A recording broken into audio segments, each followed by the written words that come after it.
Hello friends, मैं चंचल आपका अपने परिवार एमपी में इस अड्डा में आपका स्वागत करता हूँ। दोस्तों, हम लोग चैप्टर 9 पढ़ रहे हैं 10th क्लास का, जो भी एमपी बोर्ड और सीबीएसई में बिल्कुल सेम होगा मुझे जहाँ तक लगता है।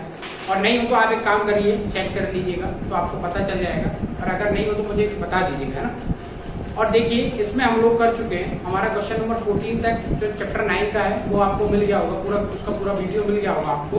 अब आज हम लोग 15 और 16 हमारे ये दो क्वेश्चन है, इनको कंप्लीट करते हैं। फिर इसके बाद हम लोग क्या करेंगे, इसके बाद हमारा जो नेक्स्ट प्रोसेस होगा वो मैं आपको एंड में बताऊंगा, ठीक है।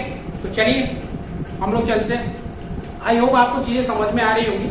अगर आपको किसी भी तरह की कोई भी दिक्कत आ रही है, कोई भी समस्या आ रही है, तो आपको करना क्या है, आपको करना है अभी कमेंट करें। कमेंट करेंगे तभी हम लोगों को पता चल पाएगा कि आपको क्या चीज समझ में नहीं आ रही और हमें क्या कंटेंट आपको देना है ना।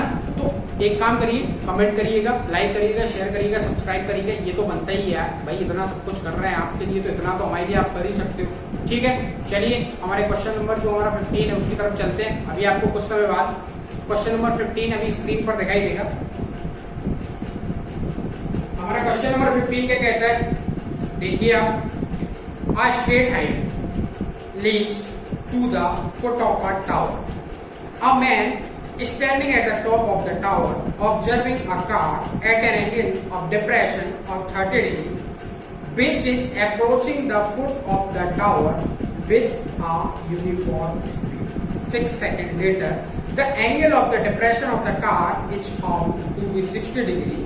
Find the time taken by the car to reach the foot of the tower from this point.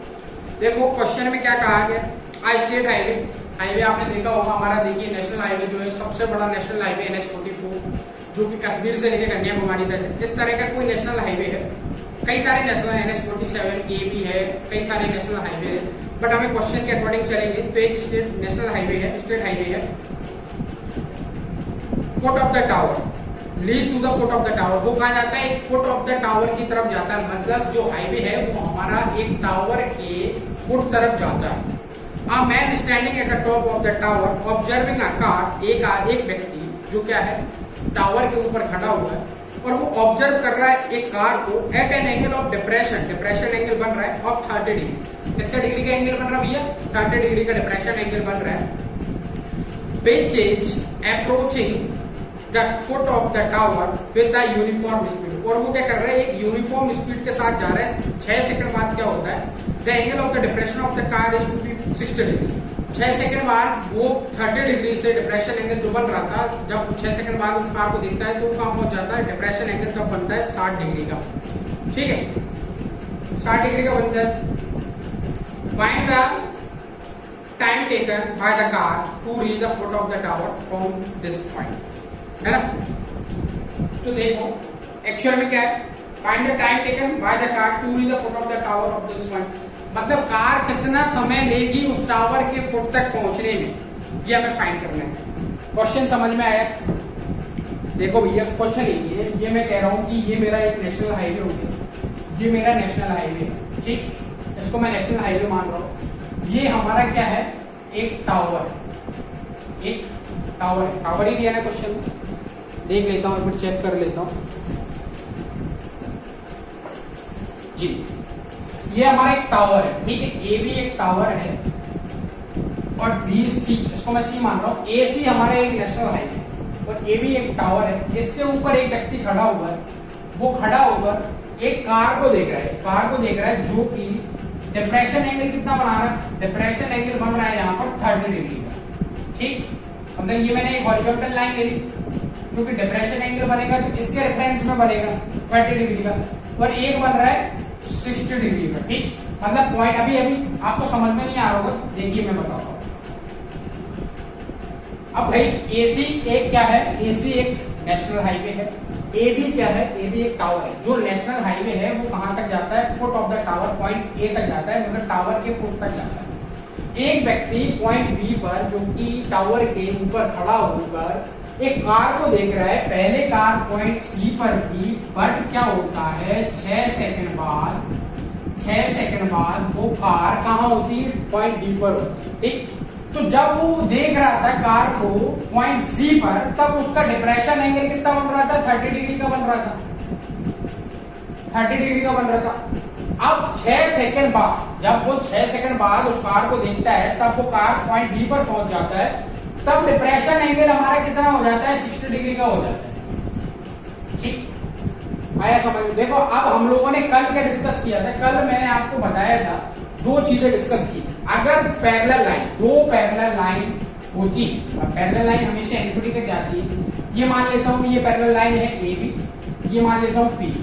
दो पैरेलल लाइन को एक तीसरी लाइन किसी भी एंगल पर काटती है, ऐसे काट सकती है, इस तरह से काट सकती है, इस तरह से काट सकती है, किसी भी तरह से काट सकती है, बट दोनों को काटना चाहिए, है ना, दोनों लाइन को काटना चाहिए। जब वो पैरेलल लाइन, दोनों पैरेलल लाइन को एक तीसरी लाइन जब काटेगी, तब एक्चुअल में होता क्या है, तब दो एंगल फॉर्म होते हैं।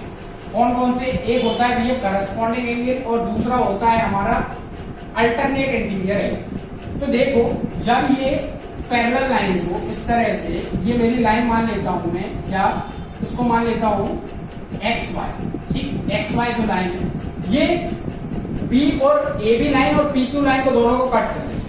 तो एक्चुअल में होगा क्या, यहाँ जो एंगल जितना बन रहा होगा, यहाँ एंगल थीटा 1 बन रहा होगा, तो ये एंगल भी थीटा 1 होगा। क्यों होगा? क्योंकि करस्पॉन्डिंग एंगल्स बन रहे हैं। ठीक है, क्या बन रहे हैं? Corresponding angles.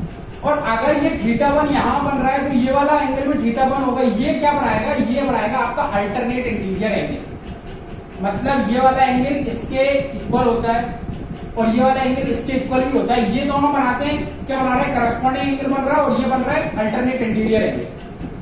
तो हमारे क्वेश्चन में किस तरह से देखना, अभी इसी को मैं इसी डायग्राम को और आगे आपको एक्सटेंड करके दिखा देता हूं। आप देखो, अब ये दो पैरेलल लाइन है, कि ये वाली पैरेलल लाइन होगी, आप समझ लो AC एक पैरेलल लाइन है, और ये BX मान लेते हैं, चलो ये BX एक पैरेलल लाइन है। इसको ये वाली जो लाइन है इस तरह से, ये CB, ये लाइन इसको कट रही, तो ये वाला एंगल कितने डिग्री का बन रहा है? 30 डिग्री का बन रहा है। तो ये वाला एंगल कितने का होगा? 30 डिग्री का होगा कि नहीं होगा? अरे भाई बिल्कुल होगा, क्योंकि देखो ये वाला एंगल थीटा 1 रहा था, ये वाला थीटा 1 बन रहा था, दोनों थीटा 1 क्या हुए? इक्वल हुए। क्यों हुए? क्योंकि ये अल्टरनेट इंटीरियर एंगल बन रहा था, और यहाँ भी ये अल्टरनेट इंटीरियर एंगल बन रहा है, इसलिए ये एंगल भी 30 डिग्री होगा। ये एंगल 60 डिग्री का है, तो ये वाला एंगल भी कितना डिग्री का होगा? 60 डिग्री का होगा, ये क्योंकि ये भी एक अल्टरनेट इंटीरियर एंगल बना रहा है। ठीक है, समझ में आया? अब देखो और कुछ दिया है क्वेश्चन में, हमें कुछ नहीं दिया है। अब हमें निकालना क्या है? हमें फाइंड करना है कि ये जो पॉइंट है, पॉइंट बी से लेके, अब कार कहां पे? पहले कार यहां थी, जब वो 30 डिग्री का एंगल, डिप्रेशन एंगल बन रहा था, और 6 सेकंड बाद कार पॉइंट डी पर आ जाती है, तब डिप्रेशन एंगल 60 डिग्री हो जाता है। तो कार कितने समय में टावर के फुट तक पहुंचेगी, ये हमें फाइंड करना है। मतलब ये हमें फाइंड करना है, ठीक, एडी हमें फाइंड करना है। ठीक, चलो क्वेश्चन है। ये क्वेश्चन में हम लोगों ने क्वेश्चन जो मैंने कल करवाया था आपको, कौन सा क्वेश्चन नंबर मैं आपको बता देता हूं एक बार। डिप्रेशन एंगल का हमारा जो क्वेश्चन नंबर 13 था, उसके एज इट इज ये क्वेश्चन है। ठीक, same question. Question number 15,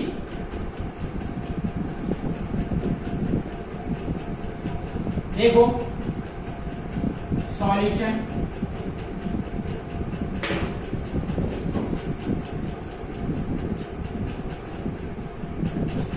question number 15, इसका सॉल्यूशन क्या होगा? क्या लिख सकते हैं हम लोग? देखो जो चीज हमें क्वेश्चन में दी है, एज इट इज आपको अपने मन से लिखना है, इसमें कोई रटने वाला काम नहीं।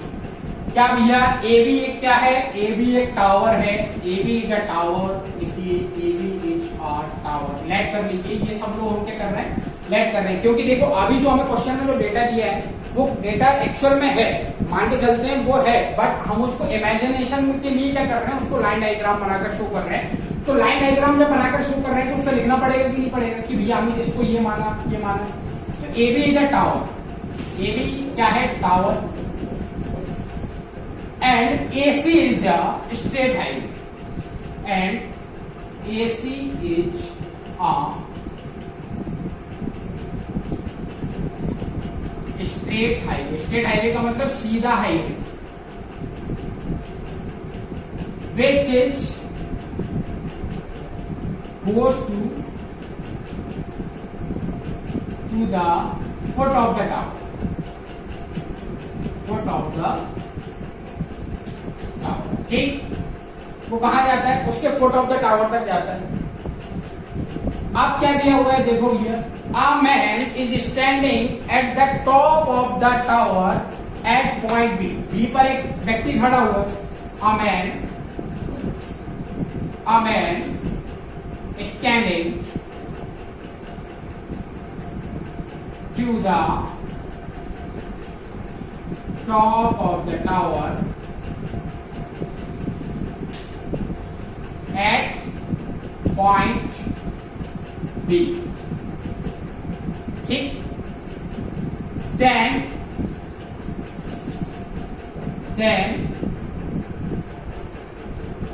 man see the car on road, on state highway, तो कोई दिक्कत नहीं, on state highway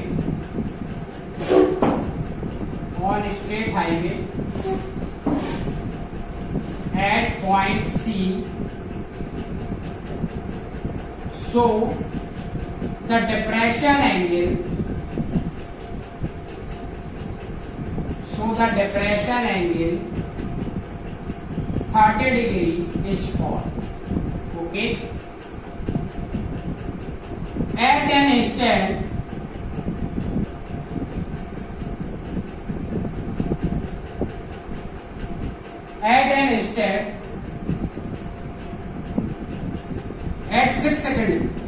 at 6 seconds later, 6 second बाद the car reach at point D, so the depression angle will be 60 degree form.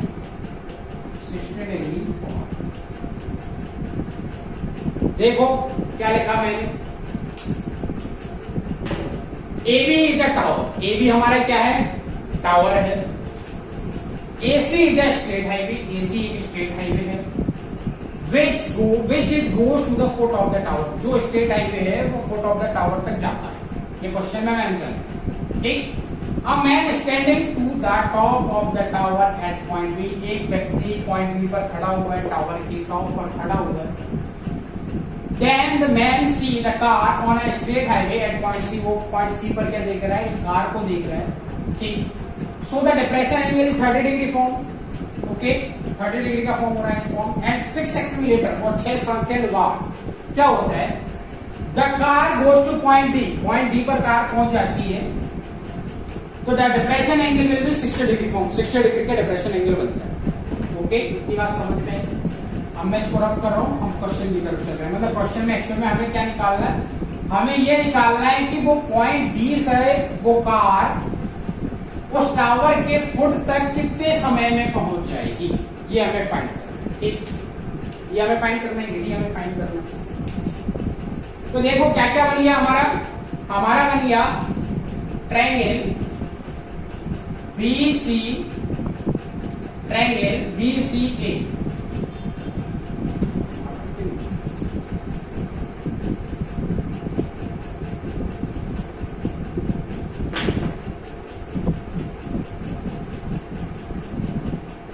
Black colour marker से काम चलाते हैं। Triangle BCA कितने डिग्री का बन रहा हमारा, 30 डिग्री। अनादर ट्रायंगल हमारा BDA कितने डिग्री का बन रहा, 60 डिग्री। और CD क्या है, CD है 6 सेकेंड। ओके, अब देखो मैं चल रहा हूं, सबसे पहले मैं क्या करता हूं, सबसे पहले मैं चलता हूं, मैं इस ट्रायंगल में चल सकता हूं या इसमें भी चल सकता हूं। सबसे पहले मैं सोच रहा हूं बड़े में चलते हैं, बड़े ट्रायंगल में चलते हैं। ठीक है, BCA and right angle triangle कौन सा, BC। अब इस 30 डिग्री के सामने वाली साइड क्या होगी, परपेंडिकुलर, और ये क्या होगा, हाइपोटेन्यूज। तो tan 30 is equal to perpendicular हमारे क्या है ए बी और हाइपोटेनियस हमारे क्या है ए सी। ठीक, तो tan 30 क्या आ जाएगा, tan 30 देख रहा है परपेंडिकुलर ए बी, बेस को क्या लिख सकता हूं, ए सी को मैं लिख सकता हूं C D plus D, C D plus. ठीक, tan 30 का वैल्यू क्या होता है, tan 30 is equal to 1/√3। A B का वैल्यू अननोन है मेरे लिए, टावर क्या है मुझे पता नहीं। सी डी का वैल्यू मुझे पता है, सी डी का है 6 सेकेंड, सी डी दिया हुआ है मेरे को 6 सेकेंड को मतलब 6 ले लेता हूं, 6 प्लस। क्लियर, अब देखो क्या करता हूं, देख रहे हैं ना, एक मिनट देखना, देख रहा है ये, तो ये आ जाएगा आपका अंडर रूट इसका क्रॉस मल्टीप्लाई कर रहा हूं, 6DA is equal to under root 3A। तो AB का वैल्यू क्या आ जाएगा, AB का वैल्यू मैं निकाल लेता हूं, तो 6DA upon √3 is equal to A। ये आ गया मेरा, इसको मैं मान लेता हूं इक्वेशन। ठीक, अब मैं क्या करूंगा, अब मैं दूसरा ट्रायंगल में चलता हूं। दूसरा हमारा जो ट्रायंगल है वो है BDA, ट्रायंगल BDA में चल रहा हूं, तो tan 60 degree is equal to perpendicular यानी AB अपॉन बेस क्या है हमारा AD।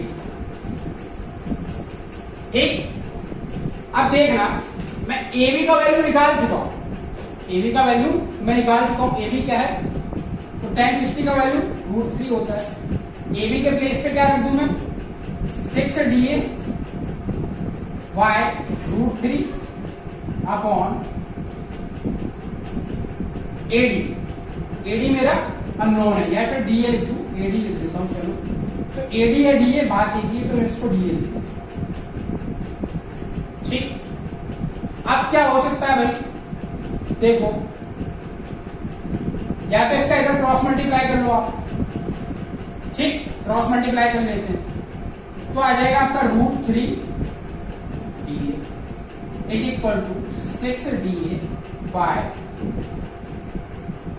क्लियर, अब इस √3 का डिवाइड इधर कर दिया मैंने, सॉरी मल्टीप्लाई इधर कर दिया, तो बन जाएगा 3DA इज इक्वल टू 6 है। कुछ डेटा लो नहीं गया, एक मिनट रुकना।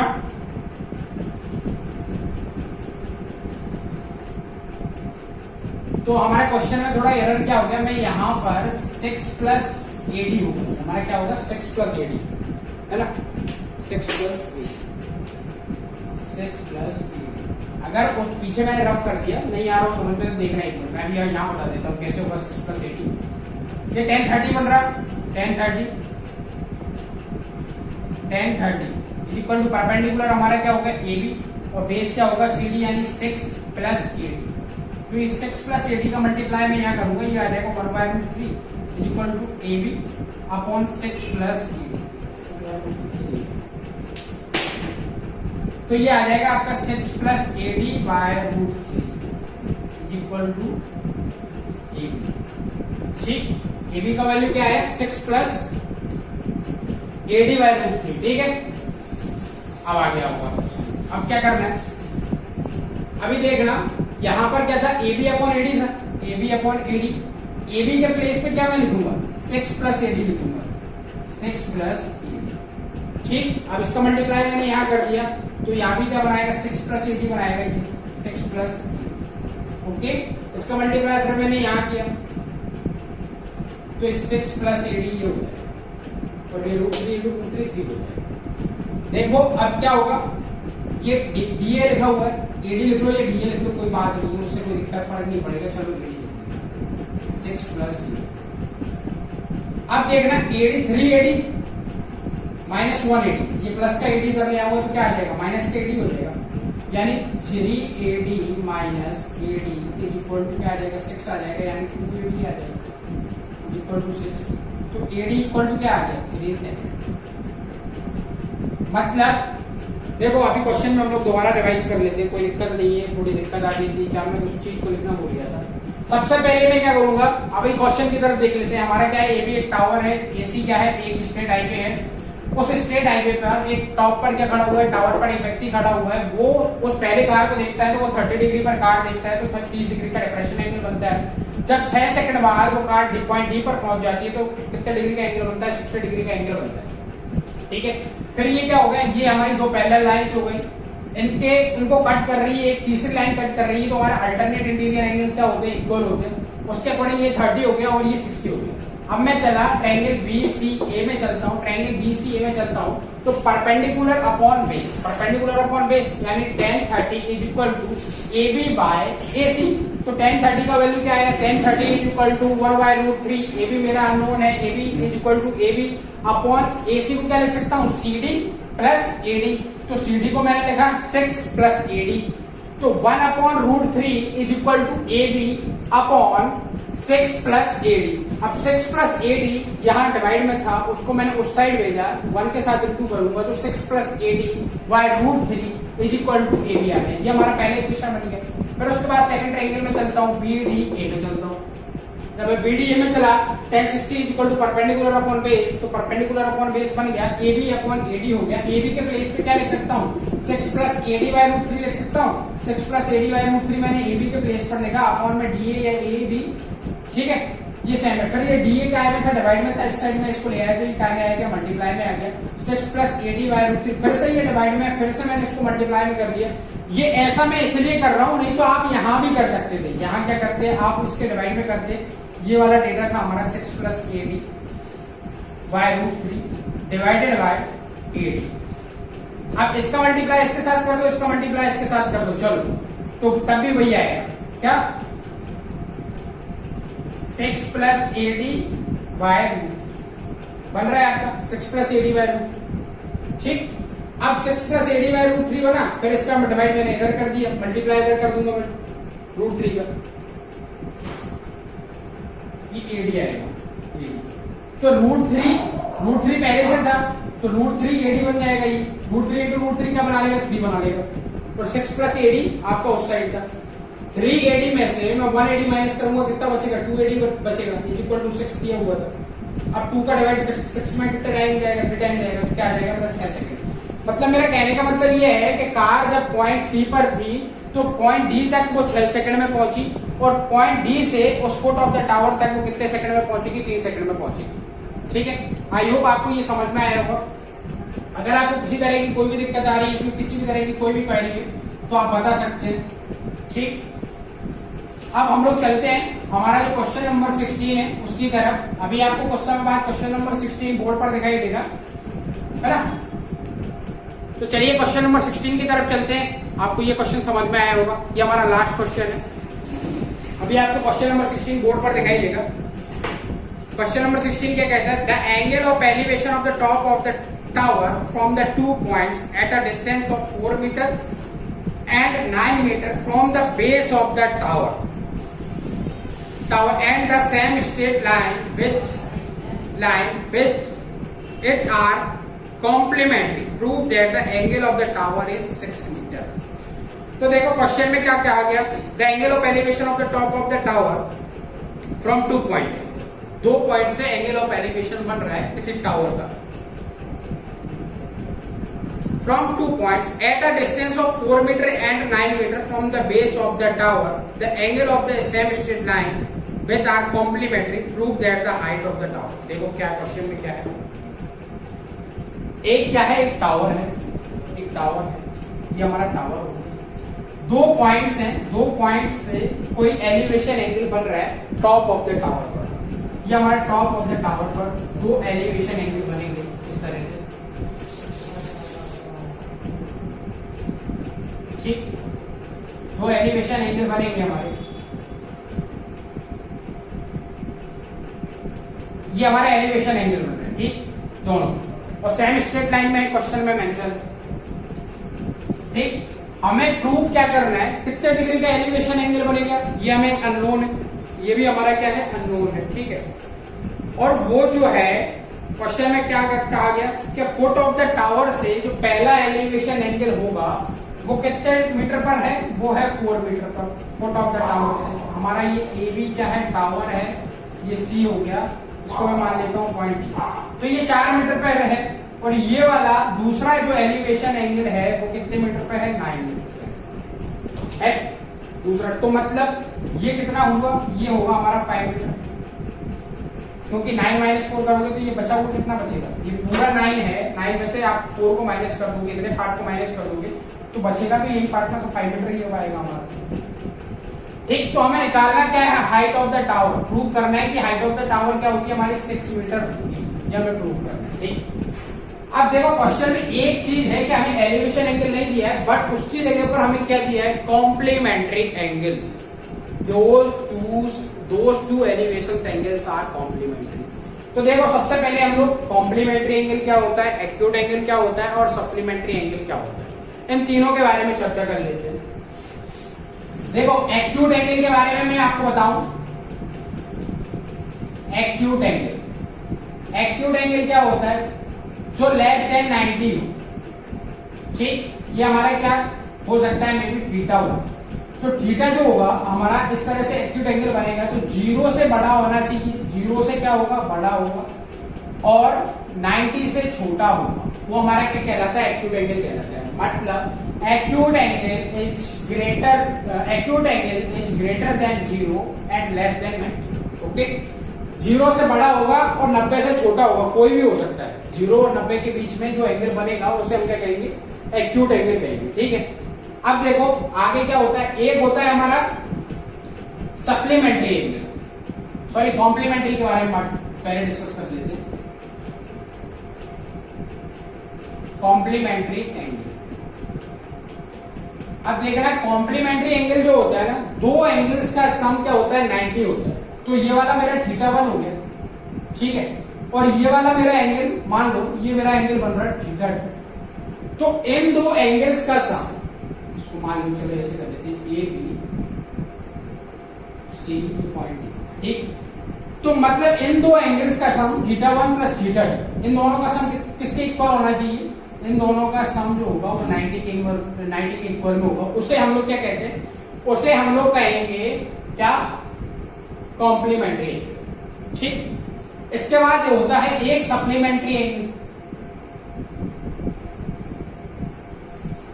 सप्लीमेंट्री एंगल, ये थोड़ा हायर क्लास वाला हो गया। सप्लीमेंट्री एंगल क्या होते हैं, अब मान लो ये वाला इस तरह से बनेगा, मतलब ये मेरा पूरा एक स्ट्रेट लाइन है, ये पूरा मेरा एक स्ट्रेट लाइन है, ये भी मेरा एक स्ट्रेट लाइन है, इसको ये वाली लाइन कोई किसी एंगल पर कट कर रही है, ये θ1 हो गया, इस साइड से बनाएगा, ये θ2 हो गया।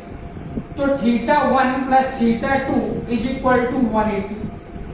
अगर दोनों एंगल्स का सम 180 होगा तो वो क्या कहलाएगा, सप्लीमेंट्री एंगल कहलाएगा। दोनों एंगल्स का सम, एक ट्रायंगल के अंदर दोनों एंगल्स का सम, अब 180 पर तो कोई ट्रायंगल बन ही नहीं सकता पहली बात तो, ये किसी एक लाइन पे बन सकता है ना, लाइन पे बन सकता है, या फिर कह सकते हैं इसके अंदर बन सकता है, ये रेडियस होती है सर्कल की, रेडियस में ये 180 डिग्री पर एक लाइन रहती है, ठीक। तो ये उसमें नहीं फॉर्म हो सकता, ये हाई क्लास वाली चीज होगी। और अगर देखो कहता है कि भैया कॉम्प्लीमेंट्री एंगल क्या होते हैं, दो एंगल्स का सम 90 होगा, उसे हम लोग क्या कहेंगे, कॉम्प्लीमेंट्री कहेंगे। इतनी बात समझ में आई, मतलब ये मेरा एक ट्रायंगल है, ये मेरा राइट एंगल ट्रायंगल है, ये मेरा इस तरह से राइट एंगल ट्रायंगल बनेगा। तो ये वाला मेरा एंगल x हुआ, ये मेरा एंगल y हुआ, ये मेरा पहले से ऑलरेडी क्या है, 90 डिग्री है क्या नहीं, 90 है। तो x plus y is equal to क्या होगा, x plus y is equal to 90 degree होगा। और अगर मैं यहां से y की वैल्यू निकाल लूं, y की वैल्यू क्या हो जाएगी, 90 माइनस x हो जाएगी, क्योंकि ये प्लस वाला इधर चला गया। अब देखना यहाँ पर क्या लॉजिक लगेगा, ये वाला एंगल मुझे पता है, एलिवेशन एंगल बन रहा है, तो ये वाला एंगल मेरा जो होगा वो लेस होगा, छोटा होगा, और ये मेरा क्या होगा, बड़ा एंगल होगा। अगर मैं यहाँ पर क्या ले लेता हूं, इस वाले एंगल को क्या मान लूं, एक्स मान लेता हूं, इसको वाई मान लेता हूं। ये मेरा एंगल हो गया एक्स और ये मेरा एंगल हो गया वाई। तो मैं वाई के प्लेस पे 90 माइनस एक्स लिख दूं कि नहीं लिख दूं? तो मैं इस एंगल को भी 90 माइनस एक्स लिख दूं। मतलब पूरे दोनों कॉम्प्लीमेंट्री एंगल, इन दोनों का सम 90 हो रहा है कि नहीं हो रहा? देखो x plus 90 minus x is equal to 90, 90 equal to 90 बन रहा है। मतलब कॉम्प्लीमेंट्री एंगल तो बन रहा है, बिल्कुल सही बात है। और ये वाला एंगल 90 में से छोटा है, मतलब ये वाला अगर मान लो 45 हुआ तो ये 45 नहीं, इसको 45 नहीं ले सकते। ये वाला 30 हुआ तो ये वाला मेरा कितना होगा? 60 डिग्री होगा। ठीक है, ऐसा हम लोग कर सकते हैं। तो हमें निकालना है कि 6 मीटर उसकी हाइट होगी कि नहीं होगी, ये हमें फाइंड करना है। तो चलो क्वेश्चन की तरफ चलते हैं फटाफट। क्वेश्चन नंबर हमारा 16 है। 16 क्या है? देखो भैया, A B H R tower and the points which is in a straight line.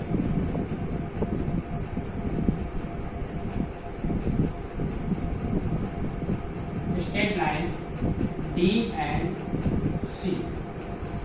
These two points makes a complementary angle,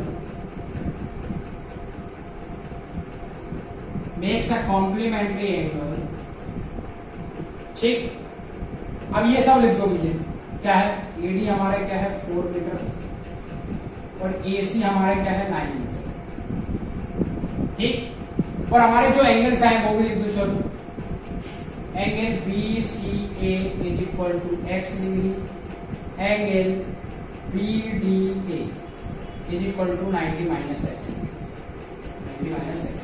ठीक, समझ में आया? चलो क्वेश्चन की तरफ चलते हैं फटाफट। ये सब डेटा आप अपने मन से लिख दो, कोई दिक्कत नहीं है। इसमें कुछ और भी जोड़ देना, कुछ घटा देना, वो आपके ऊपर डिपेंड करता है। तो देखो, सबसे पहले मैं चलता हूं triangle BCA and right angle triangle BC। अब x डिग्री है, ये 90 माइनस एक्स डिग्री। ठीक, एंगल के सामने वाली साइड परपेंडिकुलर, ये मेरा हो गया बेस।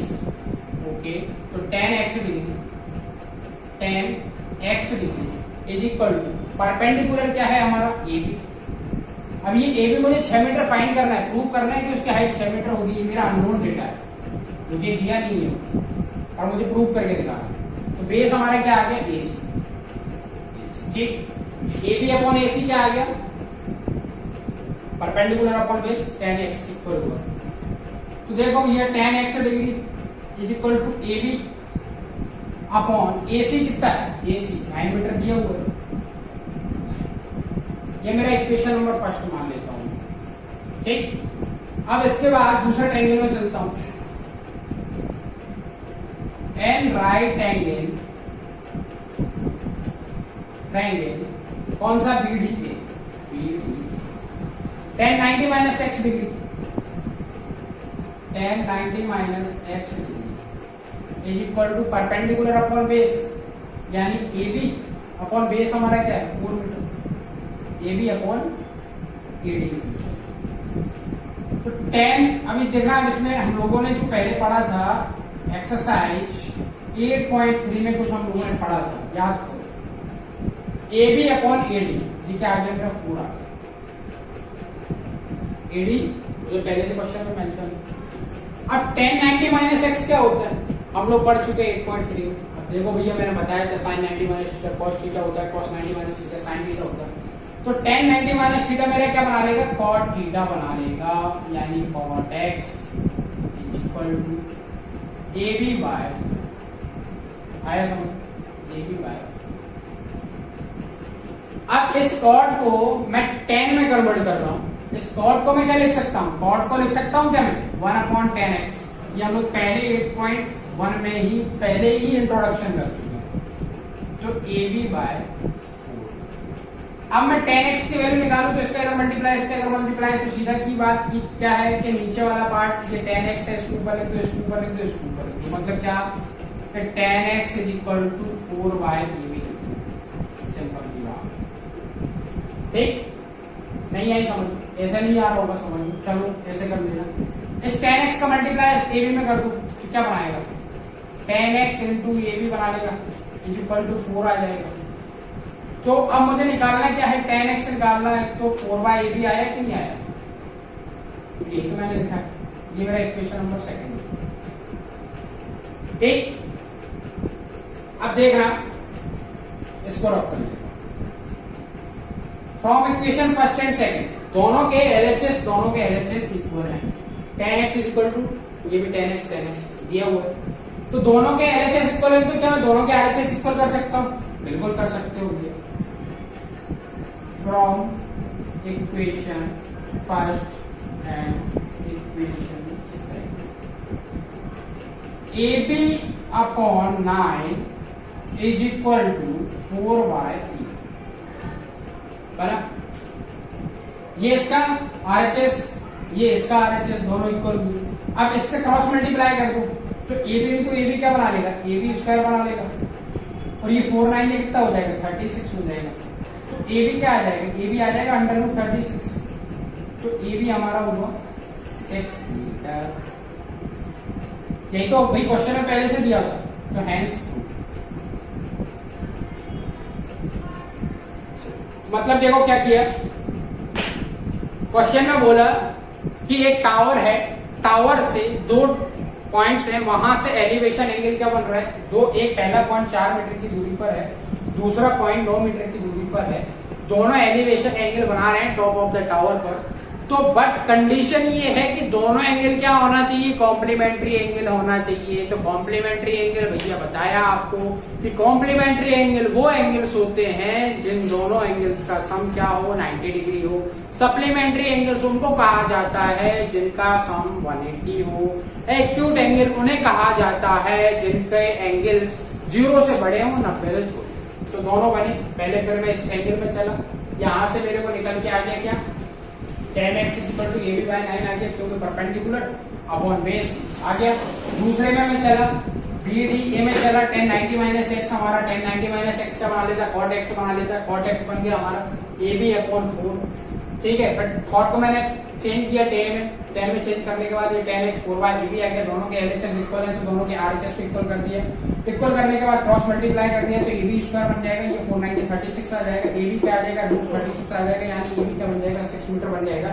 तो हमारे क्वेश्चन में कहा गया था कि हाइट क्या बताइए, अगर ऐसा दोनों कॉम्प्लीमेंट्री एंगल बन रहे हैं और पहला जो है पॉइंट डी पर है और पहला जो point elevation angle point C पर है, तो क्या टावर की हाइट 6 मीटर होगी। तो हम बोले हाँ भैया ऐसा ही है। दोनों के अगर ऐसा हो रहा है कॉम्प्लीमेंट्री एंगल बन रहे हैं तो 4 मीटर पर है और 9 मीटर पर दोनों पॉइंट्स एलिवेशन एंगल बना रहे हैं, तो क्या होगा जो टावर की जो हाइट होगी वो क्या होगी 6 मीटर होगी। ये हम लोग प्रूव कर चुके हैं। अब देखो ये चैप्टर हुआ फिनिश। ठीक, अब आप लोगों ने क्या क्या सीखा। हम लोगों ने 8.1 का पूरा 8 चैप्टर जो हम लोग पढ़े हैं उसमें हमने पूरा ट्रिग्नोमेट्री का बेसिक समझा कि भाई एक्चुअल में ट्रिग्नोमेट्री होती क्या है। Trigonometry the Greek word, it means trigonometron. Tri means 3, gono मतलब sides, metron means measurement. Measurements of 3 sides is called trigonometry. Okay, मतलब हमें भाई राइट एंगल ट्रायंगल में ही घूमना है, राइट एंगल के ट्रायंगल के अलावा कहीं जाना नहीं है। तो उसके बाद हम लोग ट्रिग्नोमेट्री का पूरा बेसिक समझा। अब इसके बाद हम लोग 2 चैप्टर कर चुके हैं, मतलब अभी तक पढ़ने के बाद हमारे 18 नंबर कंप्लीट हो चुके हैं। आपका एमपी बोर्ड सीबीएसई में मैंने यहाँ तक देखा है, मेरे को लगा 18 नंबर का हम लोग सिलेबस कंप्लीट कर चुके हैं। अब हमारा रिमेनिंग सिलेबस कितना रहा, रिमेनिंग सिलेबस रहा हमारा 82 मार्क्स का। 82 मार्क्स का रहा। अब देखो आप बताइए मुझे, इसके अलावा देखो अगर मैं 10 चैप्टर पढ़ाने लगूं तो वो फिर मेरा क्या हो जाएगा, वो मेरा सर्किल वाला पार्ट है, उसको भी मैं करवा दूंगा, कोई दिक्कत नहीं है। बट आप क्या चाह रहे हैं, आपकी क्या डिमांड है। तो अब मैं क्या करने वाला हूं, अब मैं आपको पढ़ाऊंगा पहले चैप्टर से। ठीक, अब हम स्टार्टिंग से शुरू करेंगे। 1 से लेके हम लोग 7 चैप्टर तक पढ़ेंगे। पहले 1 से लेके हम लोग 7 चैप्टर तक पढ़ेंगे। उसके बाद 8, 9 हम लोग पढ़ चुके हैं, और 9 से लेके फिर जो आपका आगे जो वहां तक पढ़ लेंगे। ठीक है, तो आपको करना क्या है, लाइक करना है, शेयर करना है, सब्सक्राइब करना है, और चैनल को कंटिन्यू विजिट करना है। जो हमारा वीडियो आपके पास पहुंच रहा है उसको प्रॉपर तरीके से देखना है। अगर किसी तरह की आपको कोई भी दिक्कत आ रही है तो कमेंट करना है। ठीक है, thank you very much, have a nice day.